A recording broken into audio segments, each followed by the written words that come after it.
म हुँ स्वर्गद्वारी महाप्रभु नारायण। सांसारिक संसारले मलाई स्वर्गद्वारी महाप्रभु भन्यो, तर मेरो बाल्यकालको नाम नारायण गौतम थियो। 1916मा रोल्पाको भूमिमा जन्मिएर सानै उमेरदेखि म ईश्वर र सत्यको खोजीमा निस्किएँ। घोर तपस्या र साधनापछि मैले प्युठानको यो पावन भूमिलाई आफ्नो तपोभूमि बनाएँ। यो त्यही ठाउँ हो जहाँ द्वापर युगमा पाण्डवहरूले स्वर्ग जाँदा अन्तिम यज्ञ गरेका थिए र यही बाटो हुँदै स्वर्ग प्रस्थान गरेका थिए। मानव कल्याण र विश्व शान्तिका लागि विक्रम सम्वत 1951मा मैले यहाँ अखण्ड वेदमय महायज्ञ सुरु गरेँ।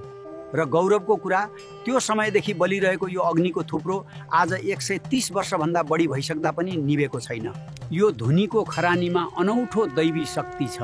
मैले सधैँ गौ सेवालाई सबैभन्दा ठुलो धर्म माने। मेरो समयमा यहाँ हजारौं गाईहरू थिए जसको सेवामा मैले आफ्नो जीवन अर्पण गरेँ।